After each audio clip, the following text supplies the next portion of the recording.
Operation कमळचे तंत्र वापरून देशाच्या नैतिकतेला सुरुंग लावणाऱ्या भाजपच्या नेत्यांनी देशाची नैतिकता संपविली. सत्ता विकत घेणे हे एक नवीन तंत्रज्ञान ह्या लोकांनी भारतातील गोरगरीब जनतेला अनुभवास आणून दिले आणि त्याप्रमाणे पैसा असणारी मंडळी देशातील अनेक संस्था संघटनावर, सामाजिक संघटनावर, सहकारी क्षेत्रात आपले भांडवल ओतून ह्यांनी आपली सत्ता निर्माण केली. पण आपला देश हा मूळतः शेतीप्रधान आहे आणि यातील 75% जनता ही गरीब राहणीत जगणारी आहे. गरिबीशी संतुलन करून राहणारी आहे. ह्याचे भान या लोकांना राहिलेलं नाही. जाईल तेथे पैसा फेको आणि तमाशा देखो या पद्धतीने यांनी आपले तंत्रज्ञान अवलंबले आणि कर्नाटकात पहिल्यांदा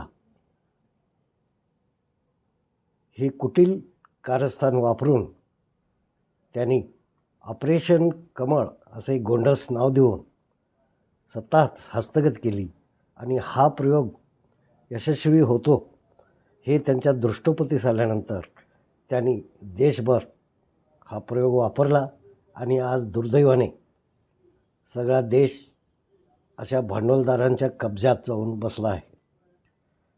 दिल्लीपासून कन्याकुमारीपर्यंत पूर्णतः सत्ता भाजपच्या हाती गेली आहे किंवा भाजपच्या प्रवाहात वाहत गेली आहे. हिंदू लोकांना हिंदुत्ववादाचे गोंडस नाव दाखवून त्यांनी झुलवून ठेवले, तर अन्य धर्मीयांना या लोकांनी त्यांच्या कमकुवतपणाचा हवाला देऊन त्यांना चूप बसवले आहे. पण हे करत असताना किमान त्यांनी नैतिकतेचे तरी भान ठेवायला हवे होते. हे भान न राहिल्याने आज संपूर्ण देशातील नैतिकता रसातळाला गेली आहे. ती केवळ भाजपच्या कुटील राजकारस्थानामुळे. पूर्वीची भाजप आणि आजची भाजप यामध्ये जमीन आसमानचा फरक आहे. वाजपेयींची भाजप ही नैतिकमूल्यांना जपणारी होती आणि आजची भाजप ही पैसा संपत्तीला जपणारी आहे. स्थानिक पातळीवरील भाजप नेते कोण होतात? जे लोक गडगंज आहेत, ज्यांच्याकडे अफाट संपत्ती आहे किंवा पैसा ओतण्याची क्षमता आहे राजकारणात, असे लोक स्थानिक पातळीवर भाजपची सत्ता हस्तगत करून बसले आहेत. यांनी कधीही खालच्या थरातील किंवा आर्थिकरित्या कमकुवत असलेल्या थरातील जनतेच्या नैतिकतेचा विचार केलेला नाही. परिणामी आज याचे दुष्ट परिणाम दिसून येत आहेत. प्रत्येक गावागावामध्ये, खेड्यापाड्यामध्ये, गोरगरीब वसाहतीमध्ये या लोकांनी पैसा ओतून जनतेला लाचार बनवून ठेवलेले आहे. त्याच पद्धतीने निप्पाणीमध्ये एकसंब्यातील एक भांडवलदार घेऊन अमित शहा आणि सुषमा स्वराज यांच्या आशीर्वादाखाली त्यांनी पैसा पेरण्यास सुरुवात केली आणि काहीही संबंध नसताना निप्पाणीत येऊन या लोकांनी प्रत्येक क्षेत्रात पैसा ओतून निप्पाणी परिसरावर आपला कब्जा निर्माण करून ठेवला. निप्पाणीतील भोळी बाबडी मराठी भाषिक, कन्नड भाषिक, बसवतत्व मानणारी जनता यांच्या आहारी गेली आणि कधीही पैसा न पाहिलेल्या लोकांना यांनी पैसा दाखवल्यामुळे हे लोक त्यांच्या अधीन झाले.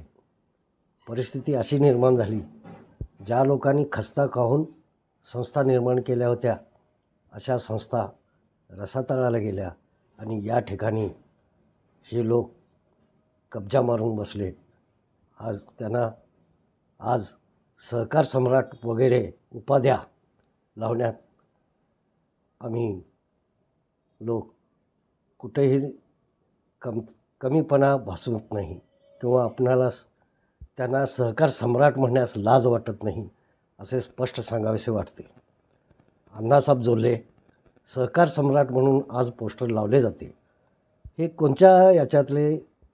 कोणत्या क्षेत्रातले सहकार सम्राट आहेत आणि निप्पाणीतील जनतेला त्यांचे काय योगदान आहे, कुठल्या संस्था त्यांनी निप्पाणीत उभ्या केल्या आणि त्या शेतकऱ्यांच्यासाठी, कामगारांच्यासाठी, गोरगरिबांच्यासाठी कामी आल्या, याचे एकही उदाहरण आज निप्पाणी परिसरात, निप्पाणी तालुक्यात नसताना ह्याने सहकार सम्राट म्हणून निप्पाणी म्युन्सिपाल्टीच्या सर्व खांबावर आपला डिजिटल लावतो आणि त्यांना किंचितही त्याची लाज वाटत नाही.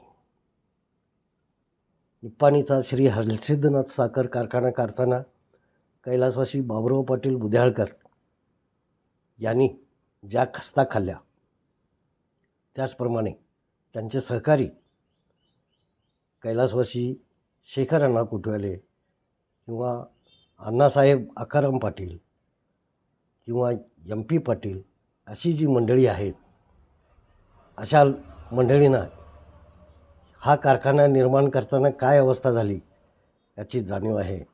आणि या लोकांना तरी ते वाटायला पाहिजे होते की सहकार सम्राट म्हणण्यास अण्णासाहेब जोल्ले लायक आहेत का, याची त्यांनी एकदा खातरजमा करून घ्यायला पाहिजे होते. दुर्दैवाने सर्वच लोक आर्थिक दुष्टचक्रात अडकले असल्यामुळे कुणी हे धाडस करत नाही.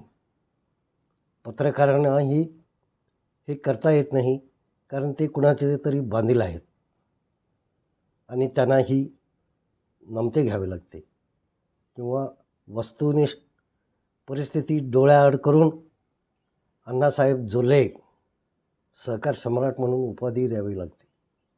अशी परिस्थिती आज आहे. पण हिरा शुगरच्या क्षेत्रातील शेतकऱ्यांनी, रैतांनी त्यांना धडा दाखवण्याचा चंग बांधला आहे. यांनी हा कारखाना हिरण्यकेशी सहकारी कारखाना निर्माण केला आणि त्याच्यावर देखील अण्णासाहेब जोल्ले यांनी आपला पंजा टाकून त्यांना मुठीत काबूत करण्याचा प्रयत्न केला आहे आणि जनतेने तो उधळून लावण्याचा निर्धार केला आहे. यातच सर्व काही सामावलेले आहे. पुढे कधीतरी विस्ताराने याबाबत मी बोलणार आहे, पण आजच्या परिस्थितीत इतकीच सूचना देतो की अण्णासाहेब जोल्ले यांचा पसारा आता जनतेला कळून चुकला आहे. अप्पासाहेब पाटील यांच्या इमानदार रईत बांधवांनी अत्यंत त्रासातून श्री हिरण्यकेशी सहकारी साखर कारखाना निर्माण केला. तो देशातील नंबर 1 कारखाना होता आणि त्याच्यावर अण्णासाहेब जोल्ले आपलं आधिपत्य गावतो, म्हणजे याची लायकी काय हे आता जनतेला कळून चुकले आहे. धन्यवाद.